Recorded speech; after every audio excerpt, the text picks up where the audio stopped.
Bonjour à toutes et tous, on m'appelle Steven et comme chaque semaine, on revient sur le meilleur des news d'ici, que ce soit sur petit ou sur grand écran, et aujourd'hui pas mal de séries, notamment en parlant de l'Arrowverse, Batwoman saison 3, un nouveau méchant que l'on a vu dans Suicide Squad va faire son apparition dans la saison 3, c'est officiel maintenant, la saison 2 de Superman and Lois se précise petit à petit avec des news de casting, on va parler de dates, on va parler aussi de ce que l'on attend de cette saison. Netflix a dévoilé un premier extrait de la série de Sandman, qui est donc tiré de la branche DC Comics, plus précisément de la branche Vertigo, et je voulais vous donner un petit peu mes impressions par rapport à ça, mais aussi peut-être vous présenter très brièvement la série, de quoi ça va parler si jamais vous ne connaissez pas. Moi personnellement ça me chauffe plutôt bien, et bien évidemment on parlera de Batman, plus précisément de celui de Ben Affleck dans le film Flash. Apparemment il aurait un rôle très secondaire, je vais vous dire un petit peu ce qui laisse sous-entendre ça. Bref, dans tous les cas n'hésitez pas à me donner vos avis en commentaire comme d'habitude, et nous c'est parti, on se charge de décrypter tout ça.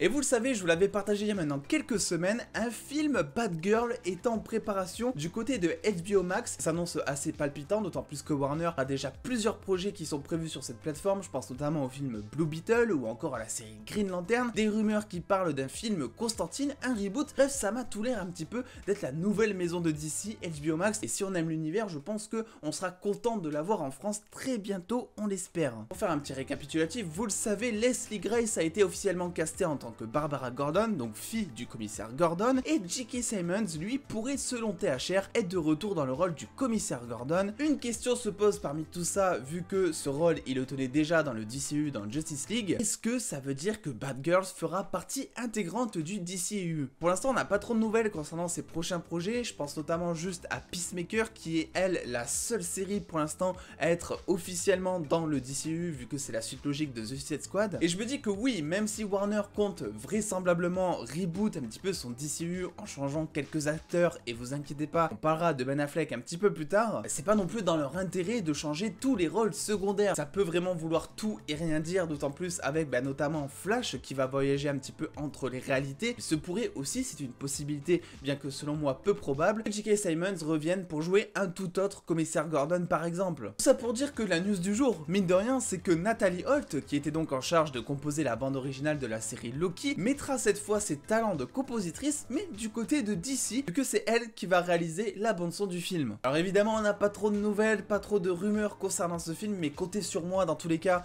pour vous donner des news dès qu'on en a, que ce soit sur les réseaux ou ici. Dans tous les cas, ce qui est sûr, c'est que le film n'est pas attendu avant minimum 2022 sur HBO Max. On espère que cette plateforme arrivera très vite en France, mine de rien. Et pour continuer, j'avais envie de rester du côté de la Bat Family, justement, en parlant de la saison 3 de Batwoman. Vous le savez, si vous avez vu déjà ma critique de la saison 2, effectivement Batwoman est une de mes séries coup de cœur de l'Arrowverse pour le côté frais qu'elle apporte. Je vous ai même dit dans ma vidéo que selon moi, là où elle se débrouillait très bien contrairement à ses collègues, c'est que Batwoman n'apportait pas vraiment d'effets spéciaux 3D, etc. et que vu que c'était des effets pratiques, ça rendait vraiment pas kitsch à l'écran comme pouvait l'être par exemple des fois Flash ou Supergirl. Mais il se pourrait que j'ai peut-être parlé un petit peu trop vite, notamment avec un synopsis de l'épisode 2 de la saison 3 qui a été dévoilé. L'épisode s'appellera Loose Thief, donc dents perdues mot à mot on va dire. Mais le plus intéressant, c'est absolument pas le titre, c'est plutôt ce que ça confirme là-dedans, puisque oui, Killer Croc, le méchant que l'on avait pu voir pour la première fois et pour la dernière fois en live action dans justement le film Suicide Squad de 2016, il était vraiment pas fameux on va dire, et bien sera présent dès l'épisode 2 de Batwoman. Je vais vous lire juste une partie du synopsis parce que trop en lire serait peut-être vous spoiler quelque chose, là au moins vous êtes sûr de pas être spoil du tout. Quand une nouvelle incarnation du Killer Croc marécageux de Gotham fait surface et commence à accumuler un décompte des corps, l'équipe inaugurale de Batwoman et Alice est mise à l'épreuve. Donc oui, Killer Croc va faire son apparition, et d'ailleurs certains fans avaient vu juste, vu que dans la bande-annonce qui a donc été dévoilée il y a maintenant quelques semaines, ils avaient vu pendant quelques secondes un espèce de passage reptilien on va dire. Effectivement, il pourrait s'agir ici de Killer Croc. Pour ceux qui connaissent pas, en gros Killer Croc c'est tout simplement un homme qui de base a une maladie de la peau qui tout simplement la rend écailleuse, et le mec c'est clairement un monstre. Alors du coup j'avais envie de parler de ça parce que je vous avais dit, rappelez-vous dans ma critique, que effectivement Batwoman, la 3D, etc., c'est bien qu'ils s'en fassent pas. Bon, au vu de l'image du trailer qui est vraiment très brève et un petit peu floue, on dirait qu'ils ont plus misé encore une fois sur des prothèses que sur vraiment de la 3D. Bah, par exemple, ils auraient pu nous faire un truc à la King Shark de Flash qui aurait encore une fois rendu dégueulasse. Et du coup, j'ai un petit peu peur, ce Killer Croc, comment est-ce qu'ils vont le faire, parce que c'est vrai que s'ils commencent à investir dans de la 3D et notamment des gros personnages comme ça, c'est pas un petit peu de 3D là, on parle vraiment d'un énorme personnage. Un petit peu peur de ce que ça peut donner parce que bon, on le sait, la Reverse, le budget et les conditions de montage sont pas vraiment optimales pour tout simplement nous livrer quelque chose de qualité entre guillemets de manière subjective. Et mettre un méchant comme Killer Croc qui de base demande on va dire de la 3D, ben c'est vrai que c'est peut-être inquiétant. Après, si les fans ne se sont pas trompés, s'il s'agit bien ici de Killer Croc, et ben effectivement c'est plutôt rassurant. On dirait qu'il en fait un petit peu à taille humaine, on dirait qu'il a juste un espèce de masque de reptile, des prothèses, bref des choses pratiques qui font que à l'écran ça ne rendrait pas kitsch avec un bon éclairage. La saison 3 de Batwoman sera diffusée dès le 13 octobre sur la CW, uniquement aux États-Unis pour l'instant. Concernant la date française, comme d'habitude, on n'a pas d'informations,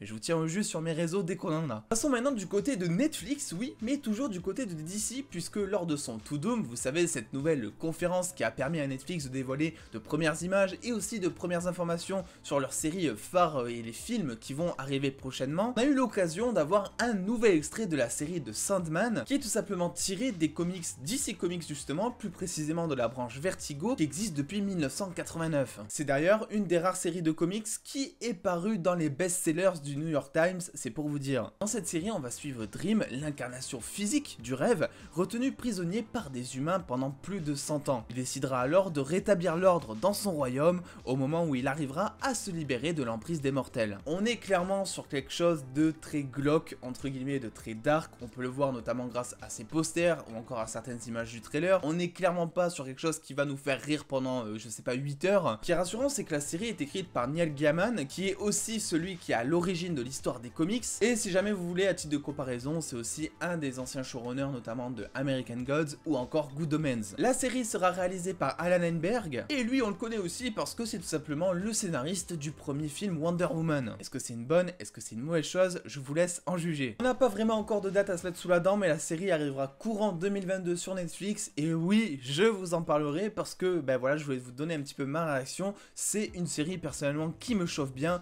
pour le ton qu'elle apporte, l'ambiance assez glauque, mais aussi l'acteur principal. Est-ce que vous avez entendu sa voix? Le mec fait flipper en toutes circonstances. Quoi de mieux pour ça que de passer à quelque chose d'un petit peu plus édulcoré en parlant notamment de la saison 2 de Superman and Lois qui a maintenant commencé son tournage depuis maintenant 2-3 semaines. On a appris hier une news casting qui est plutôt pas mal. Effectivement, Ian Bohen, que l'on a pu voir dans Teen Wolf, rejoint le casting de la saison 2 pour plusieurs épisodes. Il jouera le lieutenant Mitch Anderson et est décrit comme étant autoritaire et essaiera de placer Superman sous sa hiérarchie. Donc oui, c'est clairement le nouveau shérif en ville qui va notamment remplacer certainement le père de Lois qui a lui été un petit peu plus humanisé vers la fin de la saison justement. D'ailleurs j'en profite, si vous voulez toujours connaître mon avis sur cette saison 1, je vous invite à aller voir cette critique qui est 100% sans spoiler, afin que vous puissiez connaître mon avis et que vous sachiez que oui, il faut absolument regarder cette série, même si vous détestez la reverse. Concernant la date de cette saison 2, on n'a vraiment rien à se mettre sous la dent pour l'instant, elle n'arrivera pas c'est sûr en 2021 vu que la CW a déjà dévoilé son planning de diffusion et que il est tout simplement full, il est plein. Le tournage en plus de ça vient tout juste de commencer, donc ils sont vraiment pas prêts.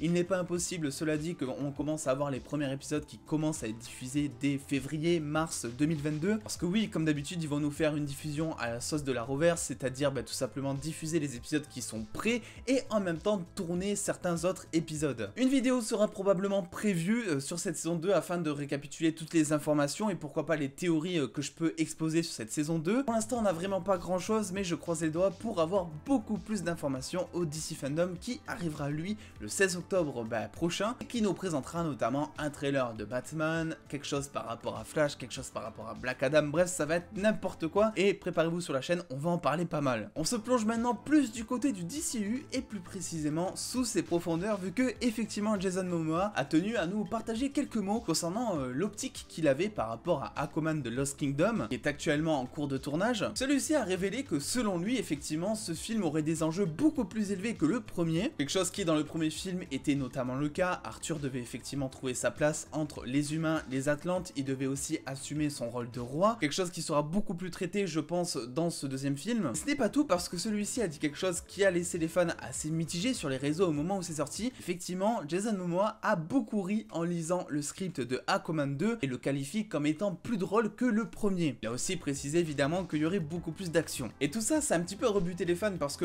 on le sait, ça fait des années que on dit que DC, ils sont en train de se marveliser. Ils ont laissé un petit peu tomber ce côté dark, en tout cas pour son univers principal, sans parler évidemment de The Batman, Joker, qui eux sont des films destinés à un public un petit peu plus mûr. Ce qui est assez drôle, c'est que Jason Momoa, il te dit ça en interview comme si c'était finalement un acte vendeur du film. Voilà, comme si nous, on voulait voir quelque chose de drôle en regardant Aquaman, alors que de base, quand on regarde du DC, c'est absolument pas pour se fendre la poire. Enfin, je sais pas vous, mais personnellement, je suis beaucoup plus de la team à penser que DC c'était mieux quand c'était dark, on va dire. Ils sont juste en train de copier un schéma marketing, celui de Marvel, qui est tout simplement de mettre des blagues, et ils copient pas Marvel en soi, ils copient une formule qui fonctionne au cinéma. Tout le monde l'aurait fait, ils ont eu raison de le faire, et la preuve c'est que Aquaman a été le plus gros succès de DC ces dernières années, avec près de 1,14 milliard de dollars en 2018, c'est pour vous dire. L'acteur est impliqué, et l'acteur est vraiment content de tourner ce film. D'ailleurs, je pense que c'est vraiment pas le seul acteur à être content d'être sur le tournage, vu que plusieurs acteurs du premier film sont de retour, avec 3 nouveaux acteurs qui ont fait leur apparition, et notamment des descriptions de rôles. Alors bon, sans parler de Patrick Wilson, qui reviendra en tant que Ocean Master, qui était jusque-là enfermé à la fin de son combat contre Arthur, sans parler de Black Manta qui sera de retour, ou encore, oui, de Amber Heard qui sera là en tant que Mera dans le film, malgré toutes ces histoires récentes. Le retour du docteur Steven Sheen, lui aussi campé par Randall Park, que l'on a pu voir notamment dans WandaVision récemment, a été officialisé. Il avait un petit rôle secondaire, il était assez obsédé par l'Atlantide et aidait même Black Manta à un moment. Jani Zhao est une nouveauté casting et jouera Stingray, un personnage inédit créé spécialement pour le film. Alors la question c'est, est-ce que du coup ça va être un allié ou un ennemi d'Aquaman, mais aussi de quel personnage c'est adapté, parce que oui, même si des personnages sont inventés pour un film, généralement ils fusionnent plusieurs personnages entre eux pour en créer un, ou ils s'inspirent directement, on va dire, d'un personnage qui existe déjà. Il faut un petit peu leur propre sauce pour que ce soit plus moderne. India Moore jouera Karshon, connu dans les comics sous le nom de The Shark, et de base, oui, c'est un méchant de Green Lantern, c'est un espèce de requin tigre rempli de radiation qui lui permet d'évoluer et d'avoir quelques pouvoirs comme par exemple la télépathie. Ça rajoute du coup un autre méchant de plus au film. On sait que Black Manta sera de retour et on sait aussi que Ocean Master sera présent dans le film avec un changement de look assez radical. Et enfin, la dernière nouveauté, plus secondaire maintenant, Vincent Regan jouera le souverain originel de l'Atlantide, un personnage brièvement aperçu dans le premier volet, mais qui était tenu à l'époque par Graham McCavitch. Pour rappel, le film est prévu le 14 décembre 2022 en salle, et effectivement, on peut possiblement avoir quelque chose au DC Fandom. Et enfin, on finit cette vidéo, vu que apparemment le Batman de Ben Affleck aurait un petit rôle dans le film Flash de novembre 2022. C'est quelque chose qui, moi, personnellement, me surprend pas trop. Ça fait des mois que je vous dis que Warner a l'air de vouloir éjecter tout simplement tous ces gros anciens acteurs, tous ces têtes d'affiche. Je pense notamment à Ray Fisher, il y a eu des problèmes avec lui. Je pense aussi à Henry Cavill, dont on n'a toujours pas de nouvelles concernant sur Superman. Et c'est vrai que l'apparition d'une nouvelle Supergirl arrange pas les choses. On dirait que finalement Warner veut remplacer ses anciens personnages par de nouveaux. Et oui, que ça vous plaise ou non, Superman est remplaçable par Supergirl, vu que en termes de pouvoir et en termes d'enjeu de personnage, Supergirl peut apporter la même chose que Superman dans un film. Donc cette info à prendre avec des pincettes quand même, elle vient tout simplement de Casey Walsh qui bosse pour le gros média américain Geek Worldwide, et selon lui, Ben Affleck aurait déjà terminé son tournage pour le film The Flash au bout d'une semaine. Alors effectivement, il y aura plus de scènes que ce qu'il a tourné, vu que on l'a vu, il y a sa doublure cascade qui a quand même tourné pas mal de scènes d'action, notamment une grosse. Mais bon, si ces informations sont exactes, ça n'en reste pas moins un rôle quand même qui est assez minoritaire, contrairement notamment au Batman de Michael Keaton ou encore évidemment au Flash de Ezra Miller. Pour moi, le Batman de Ben Affleck, c'est encore que des théories et ça me concerne uniquement, mais il sera là juste pour faire le lien entre Justice League et le film Flash qui lui va apporter un tout nouvel univers. On le sait, il va rencontrer le Batman de Michael Keaton qui, selon les théories, pourrait être un petit peu le Nick Fury du DCU. Ça serait lui apparemment qui rassemblerait une nouvelle Justice League. Une Justice League qui pour l'instant pourrait être composée évidemment de Flash, d'Aquaman, Shazam, Batgirl qui remplacerait du coup Batman dans un sens, comme je je vous avais dit en début de partie, Supergirl qui remplacerait Superman dans un sens là aussi, qui aurait droit selon de bonnes rumeurs à son propre projet dans quelques années, Blue Beetle qui est aussi un genre de cyborg mais extraterrestre dans le style, donc il pourrait là aussi remplacer les enjeux joués par Ray Fisher,